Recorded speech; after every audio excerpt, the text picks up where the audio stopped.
Sanders supporters are questioning the results of the Iowa caucuses, and they should, because there have been inconsistencies that have been confirmed. And by the way, for all of you Biden supporters, turns out the Biden campaign has a similar concern, and they've been sharing it on cable news. So let me give you the details of what's been going on.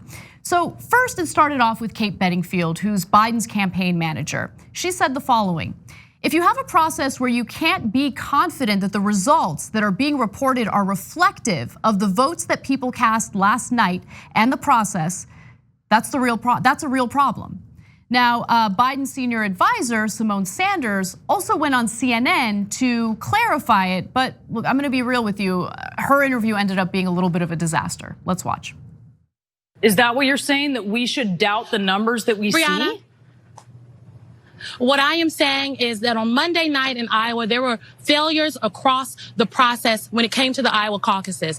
There was confusion. Do you believe the results? The app that the Iowa Do you Democratic believe Party the used data did that not you're work. seeing? We know that, Simone. Do you believe there? We for understand. folks Do you to believe call the in. data is People correct? were waiting for 2 hours. Why and can't then you when say people if the tried to data is drive correct their or data incorrect? to the Iowa Democratic Party headquarters, they were unable to get that Is data this in there. correct, So what what we're I'm saying seeing? is the Simone, foundation is of this this correct? process, the presidential preference cards are very important. So all our campaign has said, and what Kate Bedingfield said yesterday, and what I'm saying today, is we have to make sure we get this right. Simone, We here's have to the make deal. sure I'm that going the to data is interrupt you when you're accurate. not answering the question. Look, the interview did not go well, and talking over one another doesn't get anything accomplished. But I do agree with Simone Sanders on one thing, and that is these results can't be trusted. They can't be trusted for a number of different reasons. First off, there was the technological issue with the app, and they claimed, the Iowa Democratic Party claimed that the app was registering incorrect results. So that's issue number one. Okay, there was a coding problem. Issue number one. Issue number two, they haven't even released the full results yet.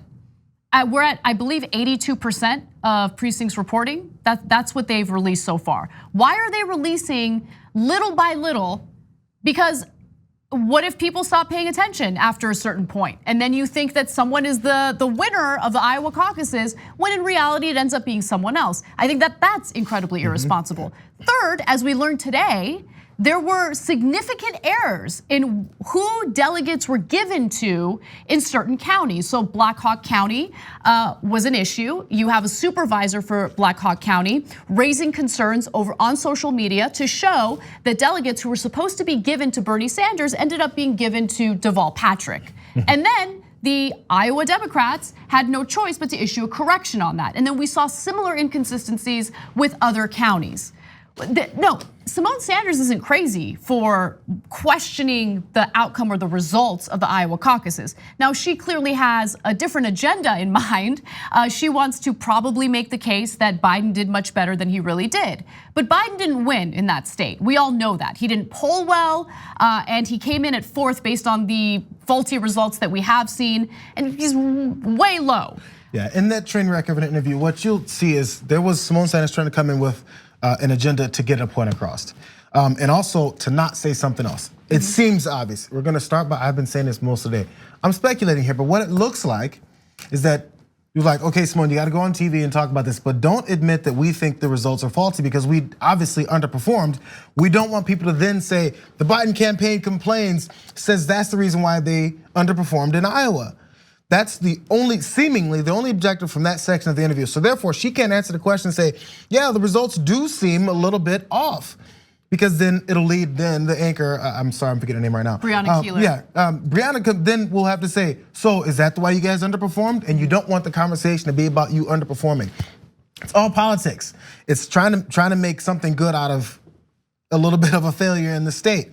Now, in that objective in doing so, you end up making yourself look worse.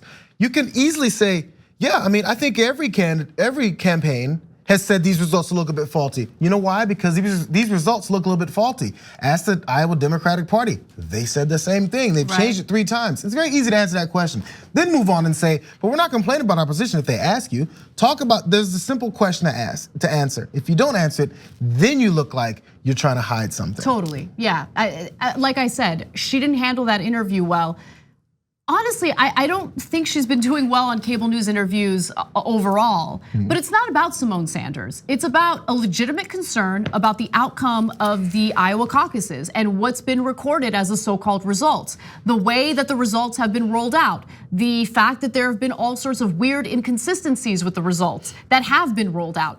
This is a huge problem, and we're messing with what's supposed to be a sound democratic process. When you in any way make people question the legitimacy of our democratic process, it's demoralizing and it discourages them from being politically active or taking part.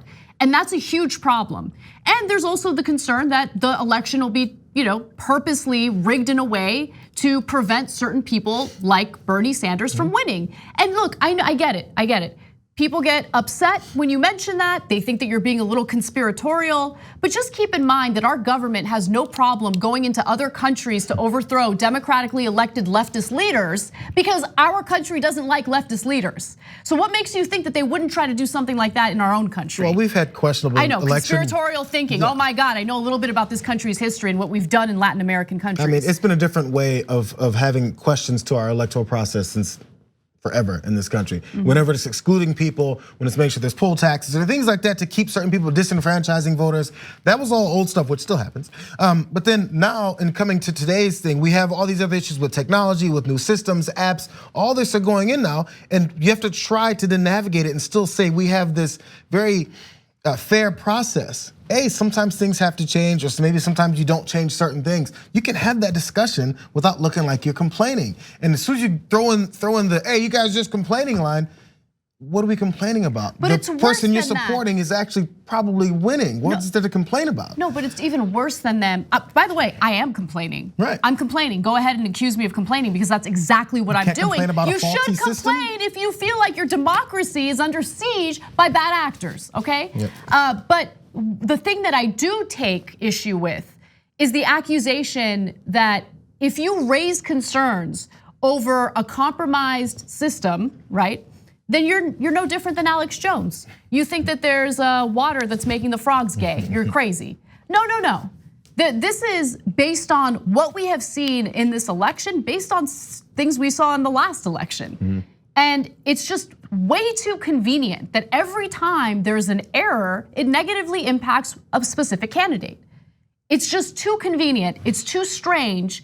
And if people actually care about beating Donald Trump or maintaining or protecting our democracy, this ain't it. This isn't how you do it. And if you get challenged, this is the thing. If you get challenged because you're trying to get to the information about the situation and say, well, you tell me what went wrong. Honestly, I don't have the answer because no one does. You can easily, if someone wants to take the dumb approach, this is what many times Republicans do. They'll just say something that's flat out base and wrong, and the person who's challenged them has to come with an encyclopedia or be Google themselves and have this litany of information to dispute your just dumb claim. So just say, okay, you tell me what happened then. Right. You tell me what's going on in Iowa. Totally. If you're gonna challenge me about my obvious observation of what's not happening in Iowa, you tell me what's happening there. And maybe it is just a coincidence that the people behind this faulty app have these deep-rooted ties with Pete Buttigieg to the point where one of the very public people who's involved in this app is married to someone who's working on Buttigieg's campaign. Maybe that's just a coincidence. I don't know. Maybe I'm a crazy conspiracy theorist for finding that to be a little bit of an issue. But again, if you care about democracy, this is something that should concern you. And you should be equally outraged if it didn't impact Bernie Sanders, if it impacted a different candidate. Because you want legitimate results. You want the voters who took time out of their day, in most cases their entire day, to go out there and take part in this process. You want to make sure you protect what they felt, driven enough to go out and do. It's what you call principles. If you have principles, you'll stand by them no matter what. If Bernie Sanders was getting shellacked in the state and Joe Biden was winning it, and then all this stuff went crazy, Bernie Sanders supporters, I can say for a certain percentage of us, the ones that I know, would say, man, this is making Bernie Sanders look bad. I don't want this to happen this way. Right. I want to win legitimately because you don't want people to be turned off by him based off of things that have nothing to do with his platform and his policy. Don't miss your chance to win a trip to Los Angeles and have dinner with Cenk, John, and me. Just head to tyt.com/dinnerinla to register to win. Sign up for a free Aspirations spend and save account. Then you just register your eligibility and swipe your Aspiration card daily on purchases to gain entries. Not only are you entering to win a trip to Los Angeles and dinner with TYT hosts, you're also not depositing your hard-earned money into fossil fuel exploration or production. As a friendly reminder, even if you already have an Aspiration account, you must still register for eligibility into the sweepstakes.